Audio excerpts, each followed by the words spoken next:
നമ്മുടെ കുട്ടികളുടെ ഭൗതികമായ വിദ്യാഭ്യാസം പോലെ തന്നെ വളരെ ഇമ്പോർട്ടൻ്റ് ആണ് ആത്മീയമായ വിദ്യാഭ്യാസവും അല്ലേ. കുഞ്ഞുങ്ങൾക്ക് ഭൗതിക വിദ്യാഭ്യാസം നൽകുന്നതിലൂടെ നല്ല ജോലികളിലേക്ക് എത്തിച്ചേരാൻ, അവരുടെ നിലവിലെ ജീവിത സാഹചര്യത്തെ കൂടുതൽ മെച്ചപ്പെട്ട രീതിയിലേക്ക് മാറ്റിയെടുക്കാനും ഈ ലോകത്ത് നല്ല അംഗീകാരവും പദവിയുമൊക്കെ ലഭിക്കാൻ അവരെ സഹായിക്കുന്നത് പോലെ ആത്മീയ വിദ്യാഭ്യാസം നമ്മുടെ കുഞ്ഞുങ്ങളെ ഈ ലോകത്തും ഇത് കഴിഞ്ഞുള്ള ലോകത്തും മനോഹരമായി ജീവിക്കാൻ കൂടെ പ്രാപ്തമാക്കുന്നുണ്ട്.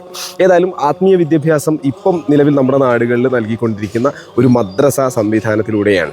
നമ്മളെ കുട്ടികൾക്ക് സ്കൂളിൻ്റെ പുറമെ കുറഞ്ഞൊരു സമയം മദ്രസയിൽ പോയിട്ടാണ് കുഞ്ഞുങ്ങളെല്ലാം തന്നെ ആ ആത്മീയത പഠിച്ചെടുക്കുന്നത്.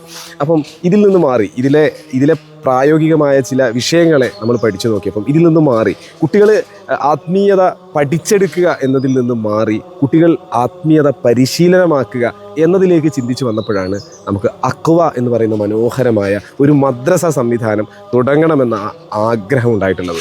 അക്വ ഒരു കുട്ടിയെ ഒരുപാട് ആത്മീയപരമായ ഇസ്ലാമികമായ സ്പിരിച്വലായ കാര്യങ്ങൾ പഠിപ്പിക്കുക മാത്രമല്ല ചെയ്യുന്നത്, ആ കുട്ടിയെ കൂടെ നിന്നുകൊണ്ട് ഒരു മനോഹരമായ ഒരു സംസ്കാരത്തെ, ധാർമ്മിക മൂല്യങ്ങളെ ആ കുട്ടിയിലേക്ക് ഇംപ്ലിമെൻ്റ് ചെയ്യുകയും കൂടെയാണ് ചെയ്യുന്നത്. അതായത് കുട്ടിയുടെ കൂടെ നടന്നുകൊണ്ട്, കുട്ടിക്കൊപ്പം നിന്നുകൊണ്ട്, ഓൺലൈനിലാണെങ്കിൽ പോലും ആ കുട്ടിയോടൊപ്പം എപ്പോഴും നിൽക്കുന്ന ഒരു മെൻ്റർ സംവിധാനത്തിലൂടെ ആ കുട്ടിയെ പരിവർത്തനാത്മകമാക്കി എടുക്കുക എന്നുള്ളതാണ് അക്വയിലൂടെ തീർച്ചയായിട്ടും ഉദ്ദേശിക്കുന്നത്.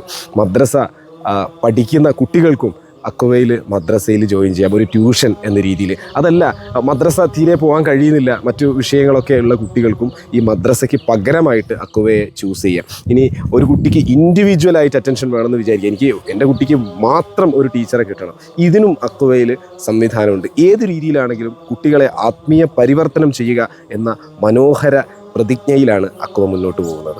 നിലവിൽ നമ്മുടെ അക്വ മദ്രസയിൽ സുന്നി വിദ്യാഭ്യാസ ബോർഡിൻ്റെ സിലബസും അതുപോലെ സമസ്തയുടെ സിലബസും ഇപ്പോൾ അവൈലബിൾ ആണ്. ഇപ്പോൾ തന്നെ എൻറോൾ ചെയ്യുക, കുറഞ്ഞ സീറ്റുകൾ മാത്രമാണ് അക്വയിൽ നമ്മൾ പ്രൊവൈഡ് ചെയ്യാറുള്ളത്. അക്വയുടെ ഏറ്റവും മനോഹാരിത അതിലെ മെൻറ്ററിങ് തന്നെയാണ്. നല്ല മികച്ച പരിശീലനം കിട്ടിയ, കുട്ടികളെ അറിയുന്ന, ഇസ്ലാമിക പഠനം ലഭിച്ച മെൻറ്റേഴ്സാണ് ആ കുട്ടികളെ കൈകാര്യം ചെയ്യുന്നതും. വെറും ഒരു പഠിപ്പിക്കുക മാത്രമല്ല, രാവിലെ കുട്ടിയെ എഴുന്നേൽപ്പിക്കുന്നത് മുതൽ ആ കുട്ടിയെ സപ്പോർട്ട് ചെയ്ത് ഈ ഒരു സംസ്കാരത്തിലേക്ക് ആ കുട്ടിയെ കൊണ്ടുവരികയും കൂടെ ആ മെൻറ്ററിങ്ങിലൂടെ നടത്തുന്നുണ്ട് എന്നുള്ളതാണ് അതിൻ്റെ ഏറ്റവും വലിയ മനോഹാരിത.